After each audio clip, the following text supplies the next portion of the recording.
welcome to our YouTube channel ज्ञान की पढ़ाई। Hello guys, welcome to our YouTube channel ज्ञान की पढ़ाई। So today we are started the second part of the video। हमने कल फर्स्ट पार्ट डिस्कस करा था वीडियो में, चैप्टर फर्स्ट का 9th क्लास का। आज हम उसी का सेकंड पार्ट डिस्कस करेंगे। सो चलिए लेक्चर स्टार्ट करते हैं। तो थोड़ा सा कल का रिवाइज कर लेते हैं। कल हमने क्या क्या डिस्कस करा था। कल हमने डिस्कस करा था व्हाट इज़ मैटर, और मेटल के पार्टिकल्स की मूवमेंट देखी थी, एंड 3 स्टेट्स ऑफ मैटर देखे थे, सॉलिड, लिक्विड एंड गैस। तो अब आज हमें यहाँ से पढ़ना है change of state of matter, कि मैटर का जो स्टेट है वो कैसे चेंज होता है। Water can exit the 3 state of matter, solid, ice liquid, water gas, water vapour. Solid में ये आइस के रूप में होता है वाटर, और लिक्विड में वाटर के रूप में, और गैस में वाटर वेपर्स के रूप में। On heating ice melt into water and then covered into water vapours. जब हम गैस की फ्लेम को ऑन करके उस पर वाटर को बॉईल करेंगे तो हम देखेंगे कि कुछ टाइम बाद उसमें से वाटर वेपर्स आ रहे हैं, तो वो उनको ही वाटर वेपर्स कहते हैं। Change in physical state of matter can be done in 2 ways by changing the temperature. पहला उसका फिजिकल स्टेट है कि वो अपना टेम्परेचर चेंज कर लेगा, जैसे melting of ice of water. ये आपको दिख रहा है डायग्राम, ये है boiling of water from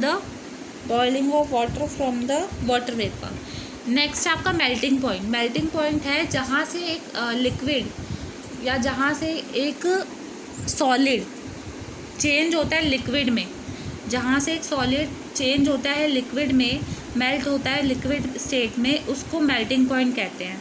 the temperature at which solid melt to form liquid at the atmospheric pressure is called melting point. Melting point of ice is 273.16 K, 0 Celsius. ये K है इधर केल्विन के लिए, और ये C है, ये Celsius के लिए है। During melting the temperature of ice does not rise through heat is बिगेन the supplied continuously due to latent heat of fusion. Latent heat of fusion मतलब हीट होती है, जब अमाउंट ऑफ हीट होती है 1 kilo of solid to change a liquid state at atmospheric pressure, उसको हम latent heat of fusion कहते हैं। The latent heat of fusion is use to overcome the force of attraction between ice particles. जो ये latent heat of fusion होते हैं, ये overcome करते हैं फोर्स जो होती है आइस पार्टिकल्स के बीच में, उसे ओवरकम करते हैं। At 0 degree Celsius energy of water particles is much more than energy of particles of ice at 0 centimetre. और जो इसका वो होता है पार्टिकल्स के बीच में एनर्जी जो होती है वो 0 सेल्सियस की उसमें होती है। लेटेंट हीट ऑफ फ्यूज़न क्या होता है? The amount of heat required to 1 kg solid. जो अमाउंट ऑफ हीट यानी कितने हीट लग रही है 1 किलो सॉलिड को लिक्विड स्टेट में चेंज करने में, उसके एटमॉस्फेरिक प्रेशर में। मतलब आपको 1 kg 2 kg जितनी भी हीट आपको लग रही है एक किलो सॉलिड को चेंज करने में लिक्विड स्टेट में, उसे और उसके एटमॉस्फेरिक प्रेशर पे, उसको हम कहेंगे latent heat of fusion.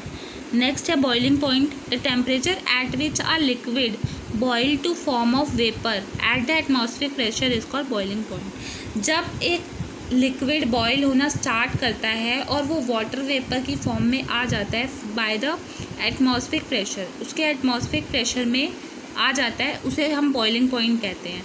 The temperature at which a liquid boil to form a water vapor and at atmospheric pressure is called boiling point. Boiling point of water is 373 Kelvin, 100 Celsius plus में 273 Kelvin। अच्छा, latent heat of fusion ये होता है। अब है next है latent heat of vaporisation. The amount of heat required to change 1 kg liquid in, जो heat लग रही है 1 kg लिक्विड को गैस के स्टेट में कन्वर्ट करने के लिए उसके एटमॉस्फेरिक प्रेशर पे, उसे हम कहते हैं latent heat of vaporisation. During the boiling temperature of water does not rise even through heat is being being supplied continuously, heat of vaporization is made up of overcome the force of attraction between water particles के बीच में जो force of attraction होता है उसको boiling जो temperature होता है वो rise नहीं होता, मतलब temperature rise नहीं होगा, और वो इसीलिए यूज़ करा जाता है ताकि जो वाटर के पार्टिकल्स हैं उनके बीच में फोर्स ऑफ अट्रैक्शन रहे। सो नेक्स्ट है हमारा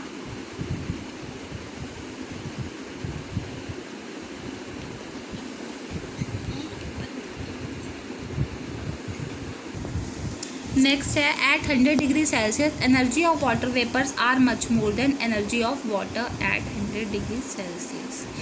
जो वाटर वेपर होते हैं उनकी एनर्जी ज़्यादा होती है कंपेयर टू वाटर, दोनों 100 डिग्री सेल्सियस पे, बट जो वाटर वेपर है वो वाटर वेपर के उसमें आ गया है, तो इस वजह से जो वाटर है वो लिक्विड फॉर्म में है, इसलिए उसकी जो वो होती है वो ज़्यादा होती है energy compare to water. Next है so we can change one state of matter to another state of matter. क्या हम उसे चेंज कर सकते हैं? सॉलिड स्टेट को आप हीट करके लिक्विड स्टेट में ला सकते हैं, एंड उसको और हीट करेंगे तो वो गैसियस स्टेट में आ जाएगा।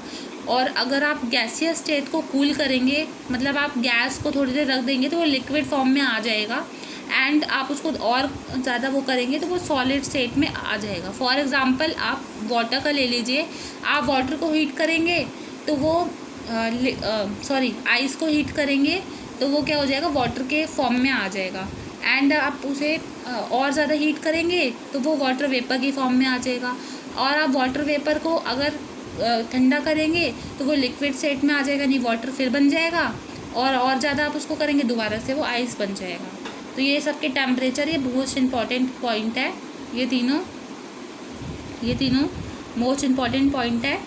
Eight 25 degree Celsius water is liquid. अगर वाटर का टेम्परेचर 25 डिग्री सेल्सियस है मतलब वो लिक्विड की फॉर्म में है, और अगर 0 डिग्री सेल्सियस है तो वाटर सॉलिड की फॉर्म में यानी आइस की फॉर्म में है, और अगर 100 डिग्री सेल्सियस में है तो वो गैसियस स्टेट में, मतलब आप स्टीम कह सकते हैं उसे। सब्लिमेशन एक प्रोसेस होता है जो सॉलिड डायरेक्टली चेंज हो जाता है वेपर में विदाउट चेंजिंग इन लिक्विड, मतलब सॉलिड डायरेक्ट गैस में चेंज हो जाता है बिना लिक्विड में चेंज हुए, उसे हम सब्लिमेशन का प्रोसेस कहते हैं। The change of solid directly into water vapour on heating of water vapors into solid on cooling without passing through the intermediate liquid state is called sublimation. When camphor और ammonium chloride, camphor होता है कपूर को कहते हैं, और ammonium chloride chemical formula है camphor का, is heated to china dish एक मतलब बाउल टाइप का होता है, कटोरी टाइप की होती है जिसमें हम एक्सपेरिमेंट्स करते हैं, बाय इन्वर्टेड फनल ये वाला है, ये जो इन्वर्टेड फनल है, विद कॉटन प्लग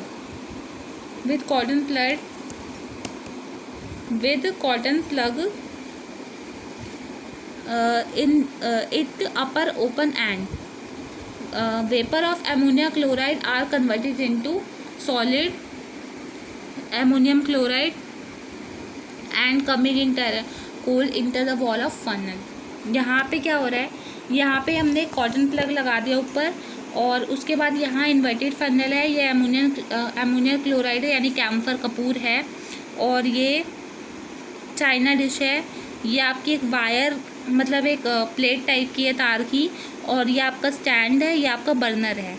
हमने क्या करा, कपूर को कैम्फर को करा तो ये यहाँ पे साइड में जाकर जम गया, तो वो ये प्रोसेस को समझ, जो उसमें एल्युमिनियम क्लोराइड था, वो जो एल्युमिनियम क्लोराइड के जो वेपर्स थे वो सॉलिड एमोनियम क्लोराइड में कन्वर्ट हो गए, वेपर्स जो है वो सॉलिड में कन्वर्ट होके साइड में जम गए। इस प्रोसेस को हम सब्लिमेशन कहते हैं। ये डायग्राम मोस्ट इम्पॉर्टेंट है। नेक्स्ट है effect of change of pressure.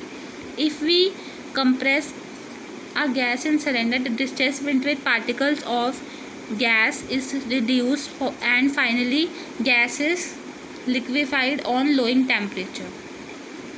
जब हम गैस को सिलेंडर में कंप्रेस करके रखते हैं तो वो बहुत ज़्यादा अमाउंट में आ जाता है, क्योंकि इसके जो पार्टिकल्स होते हैं वो दूर दूर तक होते हैं, एंड द डिस्टेंस उसके जो पार्टिकल्स के बीच में होता है वो बहुत ज़्यादा होता है। लेकिन जो गैस होती है वो लिक्विफाई होती है, इस वजह से उसका जो टेम्परेचर है वो बहुत ज़्यादा कम हो जाता है। ये डायग्राम है। By applying high pressure the particles of gas can be brought close together. जब हम हाई प्रेशर पे पार्टिकल ऑफ गैस के रखते हैं वो बहुत ज़्यादा क्लोज हो जाते हैं और एक साथ इकट्ठे हो जाते हैं। सॉलिड कार्बन डाइऑक्साइड का ये पेपर में पूछते हैं कि उसका केमिकल नेम क्या है, तो उसका केमिकल नेम है dry ice. Is change into carbon dioxide was directly without changing into liquid reduce the atmospheric pressure. इसको क्या कहते हैं, सब्लिमेशन कहते हैं। ये सब्लिमेशन का प्रोसेस है कि ड्राई आइस को चेंज करते हैं। Thus the state of matter solid liquid and gas are determined by the temperature of pressure. ये है लिक्विड, ये सॉलिड, ये इसको बोलते हैं ट्रायंगल डायग्राम। ये पेपर में पूछा जाता है कि ट्रायंगल डायग्राम के बेसिस पे करिए, ये 3 या 2 नंबर का क्वेश्चन आ जाता है। Solid liquid and gas. Solid को अगर आप मेल्ट करेंगे तो वो लिक्विड में होगा, और उसको इवेपोरेशन करेंगे तो वो गैस में चेंज हो जाएगा। और अगर हम गैस को कंडेंसेशन करेंगे तो वो लिक्विड फॉर्म में आ जाएगा, और उसको अगर फ्रीज़ करेंगे तो वो सॉलिड फॉर्म में आ जाएगा। और ये जो सॉलिड को डायरेक्ट गैस में चेंज करेंगे तो सब्लिमेशन होता है। नेक्स्ट है evaporation. The surface of which liquid change into vapour at any temperature below is boiling point is called evaporation. वो प्रोसेस जब लिक्विड वाटर वेपोराइजेशन की फॉर्म, वेपर्स की फॉर्म में आ जाता है बिना उसके बॉइलिंग पॉइंट पे। उसके बॉइलिंग पॉइंट पे जब एक लिक्विड वाटर वेपर में चेंज हो जाता है उसे इवेपोरेशन कहते हैं। Particles on the surface of a liquid have higher kinetic energy than other, so we break the force of attraction between the particles of matter. जो पार्टिकल्स ऑफ लिक्विड होते हैं उसमें बहुत ज़्यादा काइनेटिक एनर्जी होती है, और वो फोर्स ऑफ अट्रैक्शन जो उनके बीच में होता है उसे वो ब्रेक कर देते हैं, तोड़ देते हैं, and the surface of liquid in the form of vapours. Factor affecting evaporation, ये किस पे डिपेंड करता है कि जो फैक्टर हैं वो इन पे। एक तो export surface area. Surface area कितना बड़ा है, अगर सरफेस एरिया ज़्यादा होगा तो इवेपोरेशन ज़्यादा होगी, अगर सरफेस एरिया कम होगा तो इवेपोरेशन कम होगी। इसे हम पानी के साथ एक्सपेरिमेंट भी कर सकते हैं।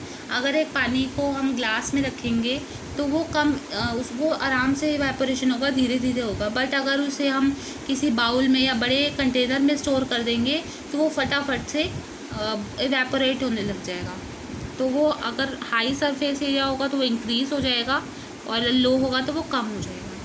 Increase in temperature increase kinetic energy of particles and the rate of evaporation. जब काइनेटिक एनर्जी का इंक्रीज़ हो जाएगा, टेम्परेचर उसका इंक्रीज़ हो जाएगा, तो जो रेट ऑफ इवेपोरेशन है वो भी बढ़ जाएगा। ह्यूमिडिटी कहते हैं नमी।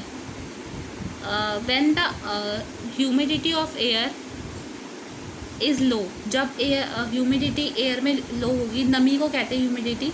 जब एयर में ह्यूमिडिटी लो होगी, कम होगी, तो इवेपोरेशन रेट इज़ इंक्रीज, तब इवेपोरेशन बढ़ेगा। मोर humidity less evaporation.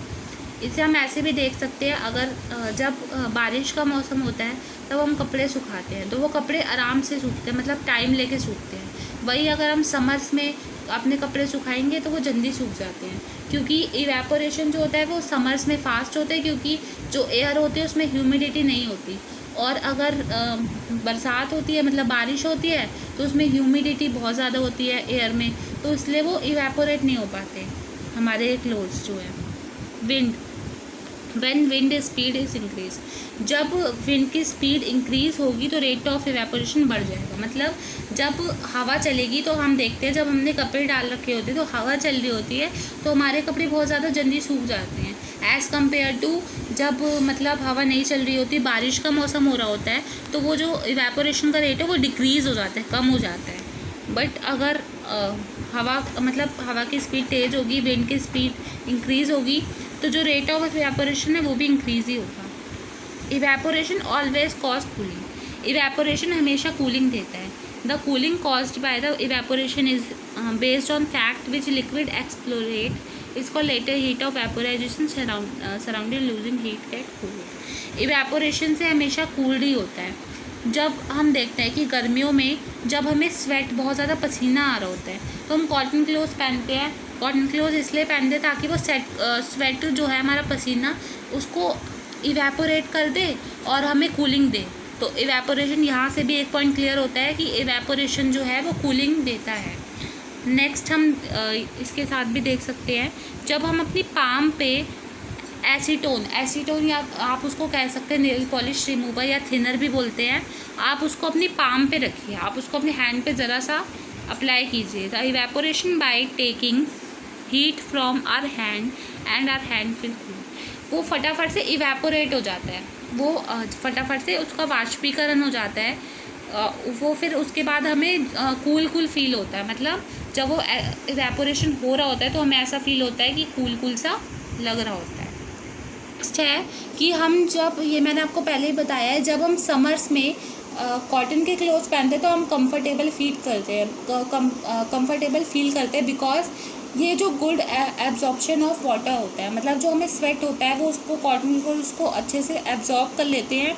So it is absorb sweat our body and export to air.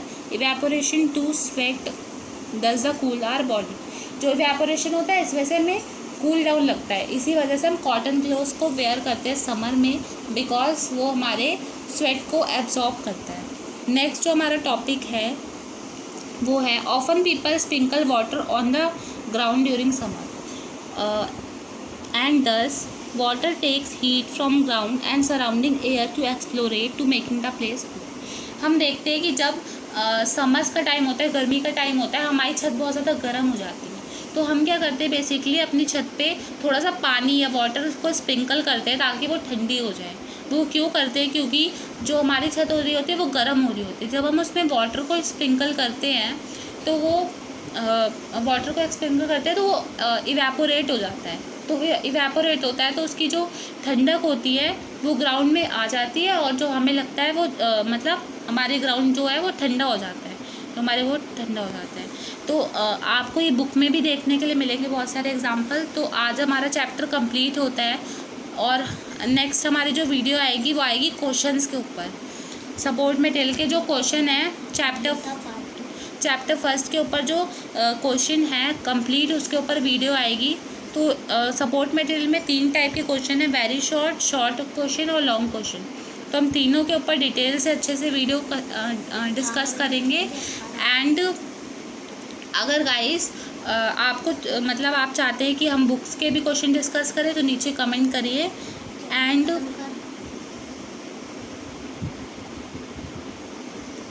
Guys जब आप क्वेश्चंस करेंगे तो आपको लगेगा कि मतलब कि क्वेश्चन क्या है, मोस्ट ईजी है, क्योंकि आपने चैप्टर को इतने अच्छे से पढ़ा है। तो आप जब क्वेश्चन करेंगे तो आपको लगेगा ये कुछ भी नहीं है, क्वेश्चन बहुत ज़्यादा ईजी है। तो उसके क्वेश्चन आप खुद देखिए, बहुत ज़्यादा ईजी है, आपको कल की वीडियो में खुद पता चल जाएगा। तो आज का एम है 50 लाइक्स। सो 50 लाइक्स आपके लिए बहुत ज़्यादा ईजी है, तो आप 50 लाइक्स कीजिए हमारी वीडियो पे। एंड गाइज अगर आपको हमारा चैनल पसंद आया हो तो आप उसे लाइक करिए, शेयर कीजिए एंड सब्सक्राइब कीजिए। So thank you.